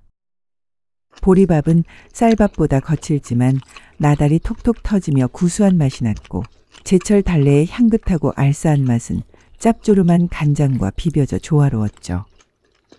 게다가 강태백과 길동이는 잔뜩 허기진 상태라 들기름도 들어가지 않은 가난한 백성의 비빔밥을 한양에서 먹었던 그 어떤 기름진 음식보다 맛있게 먹었습니다. 한참 후 상을 내가려고 들어온 안악에게 강태백이 슬며시 말을 건넸죠. 세상을 등지고 싶을 만큼 힘든 일이 있는 와중에 배고픈 나그네들을 외면하지 않고 밥을 차려줘서 정말 고맙소. 달리 보답으로 줄 것은 없고 두 귀로 이야기를 들어줄 수는 있으니 안악의 사연을 한번 풀어보지 않겠소? 도대체 왜 목을 매려고 한 것이오? 안악은 강태백의 말이 끝나자 한숨을 쉬었습니다. 허면 이미 내놓은 목숨이니 수치를 무릅쓰고 고하겠습니다. 팔자가 박복하여 시집 온 지 2해 만에 돌림병으로 서방님을 보내고 셋내도 병이 든 상태로 하나뿐인 아들 칠성이와 단둘이 살았습니다. 굶기기를 밥 먹이듯이 해서 키웠는데도 어린 것이 집안 형편을 알고 배고프다는 말을 한 적이 없지요. 게다가 먹을 것이 조금이라도 생기면 아픈 어미한테 주고 저는 품팔이 하는 집에서 먹었다고 거짓말을 합니다. 요즘은 농번기라 김진사님 댁으로 품팔이를 다녔는데 마른 하늘의 날벼락도 유분수지 어제 난데없이 관아로 붙잡혀 갔지 뭡니까? 아니 관아에서 왜 칠성이를 잡아간 것이요? 안악이 주춤하며 대답을 못하자 강태백이 다그쳤습니다. 도대체 무슨 죄목이요? 아이고 그것이 입을 떼기도 무서운데 그댁 내실에 몰래 들어가 둘째 며느님을 강제로 욕보였고 그로 인해서 여자가 은장도로 자진을 했답니다. 마을 사람들 말이 부녀자를 그렇게 하면 목을 베어 사형을 시킨다고 하니 어미가 어찌 산목숨으로 있겠습니까? 저승에 먼저 가 있어야지요. 아니 착한 아들이 어찌 그런 짓을 한단 말이요? 사람으로 태어났으니 장가를 가는 게 순리인데 당장 먹을 것도 없는 마당에 아픈 어미를 돌보느라 때를 놓친 게 탈이 난 게지요. 셋내가 그리 만들었으니 그 죄는 저희 죄입니다. 허, 정말 기가 막힌 일이요. 셋내는 죽으면 그만입니다. 헌데 날이 마지막 남은 보리 한 줌을 나리께 끓여드렸으니 이제는 나리께서 셋내의 청 하나만 들어주십시오. 말해보시오. 어미도 같이 갈 것이니 저승에서 만나자고 아들놈에게 꼭 전해주십시오. 좋소. 날이 밝으면 며칠이 걸리든 사또께 간청드려 상황을 알아보고 칠성이도 만나보겠소. 헌데 그동안은 이 집에 머물 것이니 당분간 우리 두 사람의 끼니를 좀 챙겨주시오. 하며 약간의 돈을 내놓았습니다. 그리고 나서 강태백은 갑자기 생각이 났는지 집 앞에서 주운 은비녀를 꺼내서 물었죠.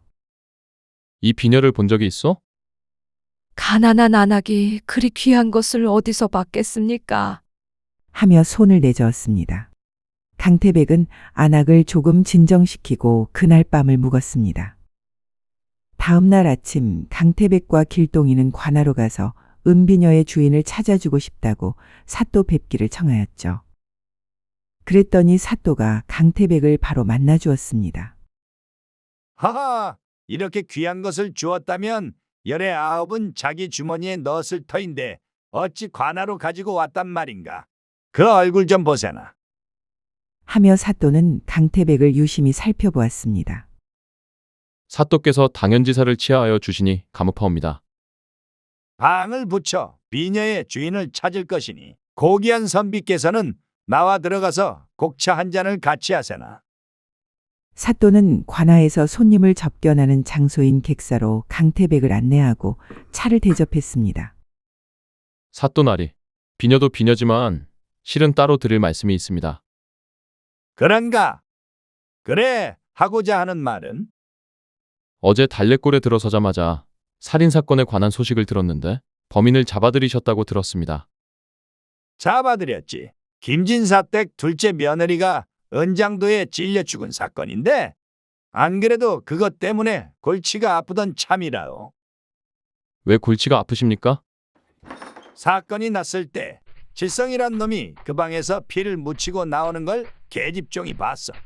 하여 포졸들을 풀어 칠성이를 잡아들였지.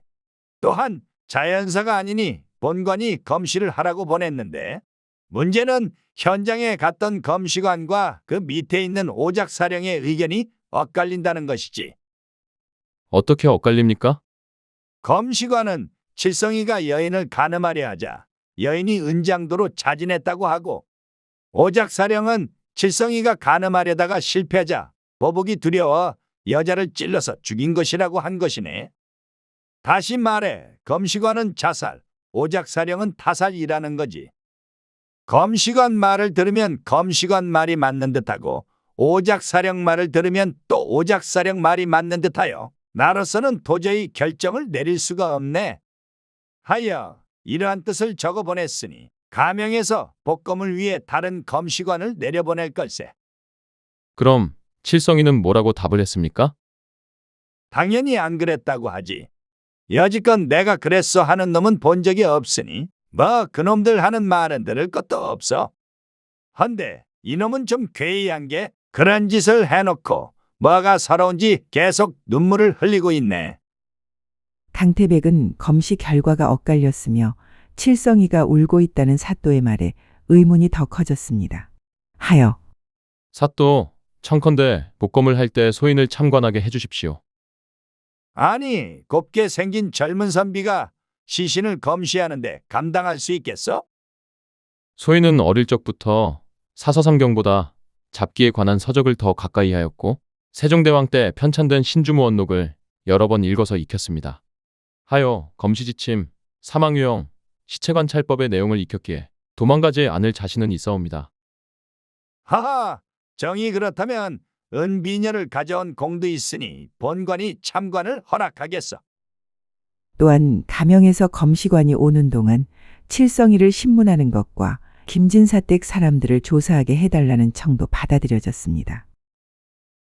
하여 칠성이를 만나 어젯밤 칠성어미가 한 말을 전하며 이대로 있으면 어차피 사형을 받게 되어 있으니 그날 밤에 있었던 일을 솔직히 말해달라 하여 칠성이의 변을 들어보았습니다. 그런 다음 포졸 한 명을 데리고 김진사댁으로 들어갔죠. 강태백은 사또의 명을 전한 뒤 먼저 김진사에게 며느리가 죽기 전 집안 상황이 어땠는지 물었습니다. 사내를 방으로 끌어들이다니 요망한 것. 며느리가 죽지 않았다면 내가 나서서 자진을 시켰을 것이오. 김진사는 집안의 체면이 떨어졌다며 몹시 성을 냈습니다. 하지만 며느리가 스스로 사내를 불러들였다면 자진할 이유가 없고 그리고 사내가 며느리를 죽일 이유도 없지 않습니까? 애정 노름을 하다가 무슨 연유인지 심사가 뒤틀렸던 게지. 아닙니다. 일꾼이 며느리 방에 몰래 들어가 강제로 범하려고 하니까 며느라이가 은장도로 자진을 한 것입니다. 왜 그렇게 생각하십니까? 그게 아니라 며느라이도 좋아서 노란한 거라면 내 아들이 얼마나 마음 상하겠소. 얼굴 반반한 것을 며느리로 드리는 게 아니었는데. 아이고, 지금 와서 후회하면 뭘 하누? 강태백은 김진사의 방을 나와 이번에는 장남 내외를 만나러 갔습니다. 장남은 평소의 행실로 보아 음행을 저지를 사람 같지 않습니다. 분명히 흉악한 일꾼에게 해를 입고 자진을 했을 것입니다. 라고 답했고 다음으로 맏며느리에게 물으니 실은 도련님께서 기방, 유곽 등으로 나가시고 동서를 소홀히 대하였습니다. 허나 사내는 여인하기 나름이지요. 사내의 마음을 잘 살펴 밖으로 나가지 않게 하는 것도 여인의 미덕인데 동서는 얼굴만 반반했지 여인으로서의 지혜는 좀 많이 부족했습니다. 결국 외로움에 몸부림치다 천한 놈하고 아이고 남사스러워라. 라고 답했습니다. 다음으로 밖으로 나돌았다던 둘째 아들을 만났는데 그는 슬픔인지 두려움인지 모를 이상한 표정을 짓고 있었죠. 내가 기방을 좀 다닌 건 맞지만 그렇다고 아녀자의 몸으로 일꾼 따위를 불러들이다니 도저히 용서할 수가 없어. 그래서 부인을 죽였어? 지금 슬픔에 잠긴 나를 의심하는 것이오. 그냥 공통 질문이요. 그런데 그날 밤 어디에 있었어? 나는 그날 조반을 들자마자 청년각으로 가서 소희라는 기생과 하루 종일 같이 있었소. 하고 부인이 죽던 날 자신은 하루 종일 기생과 노닥거렸다고 답했습니다. 그리고 이번에는 마지막으로 행랑채로 가서 비복들을 만나보았죠. 어쩌면 이 모든 일이 셋내 때문에 일어났을지도 모르겠습니다. 둘째 마님은 투기가 심하셨는데 칠성이가 셋내를 흠모하는 것 같으니까 그게 못마땅해서 몰래 내실로 불러들였다가 이 사달이 난 것 같습니다요. 흥분한 옥분이와 다르게 순덕이는 차분하게 말했습니다. 둘째 마님은 이 댁분들과는 다르게 성품이 바르시며 아래 것들을 업신여기지 않고 따뜻하게 대해주셨습니다요. 일꾼인 칠성이한테도 잘 대해주셨느냐? 예, 칠성이가 아픈 어미를 늘 걱정하기에 먹을 것을 싸주신 적도 있습니다요. 강태백은 김진사 댁 사람들을 다 만나보았는데 자살과 타살의 의견도 갈렸지만 며느리의 품행이 단정했다와 음탕했다는 의견도 엇갈려서 좀채 감을 잡을 수가 없었습니다. 다음 날 드디어 가명에서 보낸 검시관이 왔죠. 복검은 관아에서 절차에 따라 진행되었습니다. 부녀자 검시는 사내 검시관이 직접 할 수 없기에 검시 경험이 있는 열이라는 여자 관노가 시신의 외상, 창상, 멍, 출혈 등을 확인하여 문 밖에 있는 검시관에게 자세히 보고했고 검시관은 이를 듣고서 기록하는 형식이었습니다. 강태백도 참관을 허락받았으므로 열이가 하는 말을 꼼꼼히 들었죠. 목에는 은장도가 꽂혀 있고 찔린 깊이는 2초 높은이며 위치는 가운데에서 우측으로 3분 3리입니다. 피는 크게 뒷머리 가운데와 목과 손 이렇게 세 군데가 주로 이루고 있습니다. 상처는 난잡하지 않고 깨끗한 편이며 상처 주위에 피가 옆으로 튀지 않고 크게 세 갈래로 주르륵 흘러 내려와서 겉적삼과 속적삼을 적시고 치마 아래까지도 자국이 있습니다. 검시관은 열이의 말을 검안서에 꼼꼼히 기록한 후에 1차 검시관의 결론과 같은 의견을 냈습니다. 이는 자살 사건입니다. 남이 찔렀다면 목에 상처가 고르지 않고 거칠었을 것이며 찌른 후 피가 사방으로 튀게 되는데 상처가 단일하며 피가 튀지 않고 아래로 세 갈래 주르륵 흘러내렸다면 이것은 스스로 찌른 것이옵니다. 여인의 방에 사내가 있었다면 그에게서 벗어나기 위해 자진을 했을 것이고 그 사내는 여인이 스스로 목을 찌르자 놀라서 도망갔을 것으로 사료되옵니다. 그 말을 들은 사또가 답했습니다. 역시 그리 된 거로군. 복검을 할 필요까지는 없었으나 뭐 이를 확실히 해두는 게 좋겠지. 하고 마무리를 지으려는데 옆에 있던 강태백이 끼어들었습니다. 목이 찔렸는데 뒷머리 가운데는 왜 피가 있어? 하니 검시관이 그거야 뭐 목을 찌른 후 버둥거리다 보면 여기저기 피가 묻을 수도 있지 않겠습니까? 헌데 어디서 굴러다니던 개벽다고? 아니 뭐 하시다 오신 선비님이십니까? 한양에서 굴러들어온 개벽다구요. 참견을 하게 돼서 참으로 미안하오. 허나 사또, 피는 목과 뒷머리와 손 이렇게 크게 세 군데에 묻었는데 목에 관한 것으로만 검안서를 작성해서 보낸다면 분명 의금부에서 세 번째 검시를 명할 것입니다.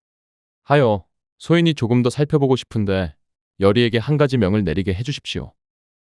어허, 듣고 보니 선비의 말이 맞소. 어서 그렇게 하시오.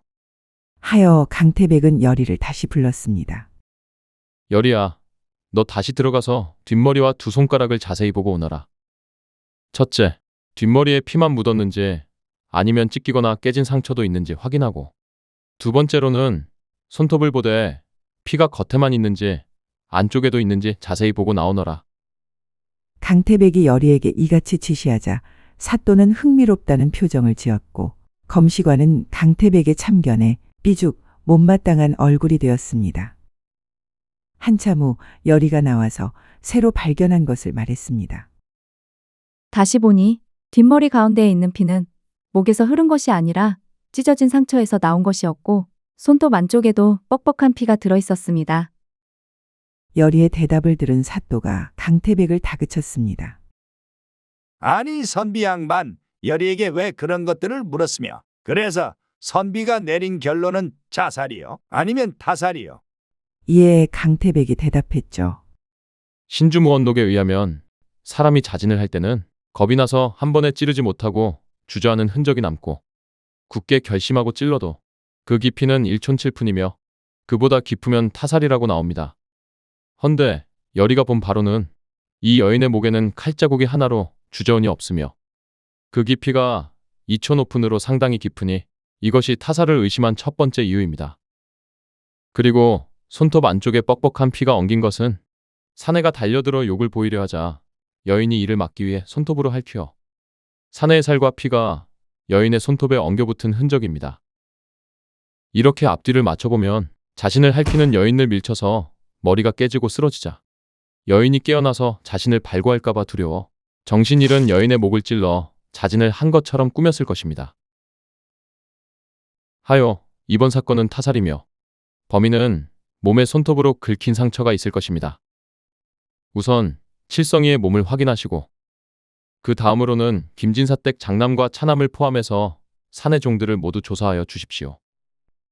앞뒤가 촘촘하게 맞아들어가는 강태백의 추리에 사또는 감탄을 마지 않았고 복검관은 자신도 모르게 입을 벌리고 검시서에 받아 적었습니다.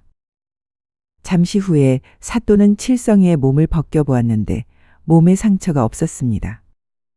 하여 바로 김진사댁으로 포졸들을 보내 몸 어딘가에 손톱에 긁힌 상처가 난 사람을 잡아들이라 명했죠. 그렇게 해서 포졸들에 의해 관하로 끌려온 사람은 바로 김진사댁 장남이었습니다. 하지만 장남은 억울하다고 읍소하며 손톱에 긁힌 자국은 자신의 처가낸 상처라고 발뺌을 했습니다.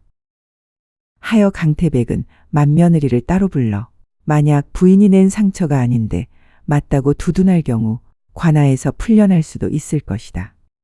허나 그 후에는 동서를 범하려다 뜻대로 되지 않자 칼로 찔러 죽인 살인자와 같은 집 같은 방에서 평생 살아가게 될 것이라고 하니 바로 자신이 긁은 상처가 아니니 법대로 처분해달라고 싸늘하게 돌아섰습니다. 이렇게 하여 거짓말은 들통이 났고 시신 손톱의 증언과 장남 가슴에 긁힌 자국이 일치하여 이 사건의 범인이 명백해졌고 사또는 모든 것을 기록한 검안서를 의금부로 올려보냈습니다. 맏아들의 죄목은 강간살인죄로 조선에서 가장 중한 형벌인 능지처참, 즉 사지를 찢어 죽이는 형벌을 받게 될 것입니다.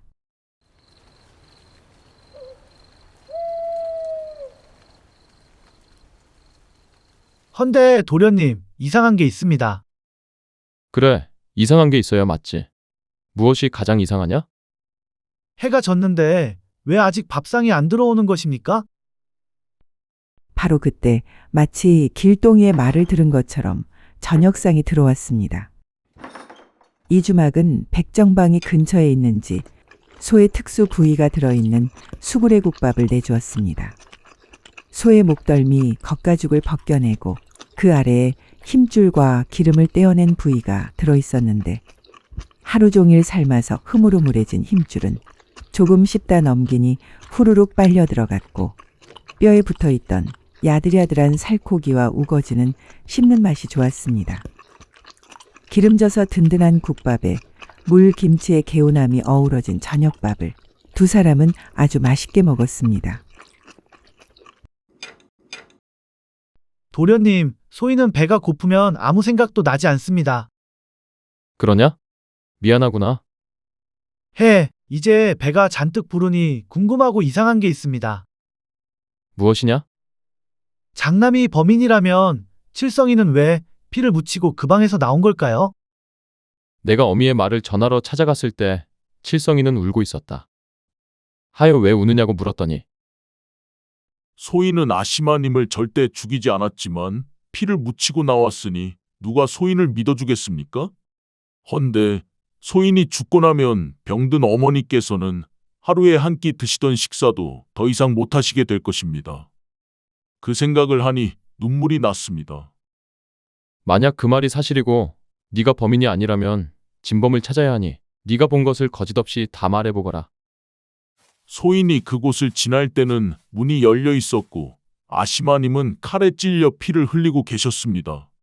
하여 소인이 무작정 방으로 뛰어들었는데 아시마님이 소인을 보시더니 은비녀를 빼서 주시고 나가라고 손짓을 하신 후에 숨을 거두셨습니다.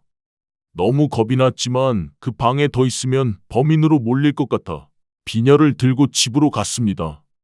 하지만 들어가지도 못하고 포졸들에게 붙잡혔고 그 비녀는 집 앞에 떨어뜨렸습니다.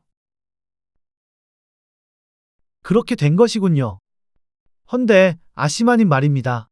그 험한 일을 당하고 숨이 끊어지는 순간에도 가난한 칠성이에게 은비녀를 빼주신 것을 보면 마음이 정말 따뜻하신 분인 것 같은데 돌아가시게 되어 너무 가엾습니다.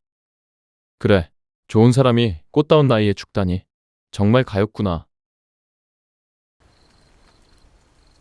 안타까움으로 가득 찬 밤이 가고 다음 날이 밝았습니다. 관아에서 풀려난 칠성이가 수소문 끝에 주막으로 달려갔으나 강태백과 길동이는 이미 마을을 떠난 후였죠.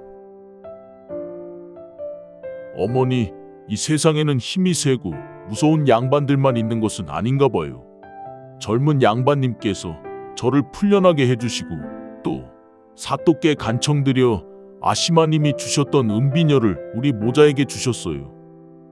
이걸 팔면 이제 어머니 약도 살 수 있고 더는 굶지 않으셔도 될 것입니다. 그리고 소자는 앞으로 가엾은 아시마님의 제사를 지내드릴 것이며 더 부지런히 일해서 우리처럼 배고픈 사람들에게 먹을 것을 조금씩 나누어 줄 것입니다. 그렇게 하거라. 장하다 내 아들. 고맙습니다. 양반나리. 이렇게 아들의 저승길이 두렵고 외로울까봐 같이 가겠다던 어머니는 누명을 벗고 다시 돌아온 아들을 맞이하게 되었고, 병든 어머니를 위해 굶기를 밥 먹듯이 하던 효성 깊은 아들은 다시 맞이한 소중한 하루하루를 살아갈 수 있게 되었습니다. 하여 두 모자는 죽는 순간에도 은비녀를 내어주신 아시마님의 제사를 지내드리고 우연히 하룻밤 묵은 낯선 나그네들을 생각하며 걸어가시는 한 걸음 한 걸음에 작은 가시 하나 밟지 않도록 마음속 깊은 곳에서 우러나오는 간절한 축원을 드렸습니다.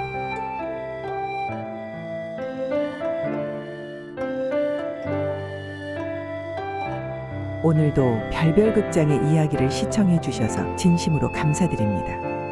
다음 시간에 더 재미있고 감동적인 이야기로 돌아오겠습니다.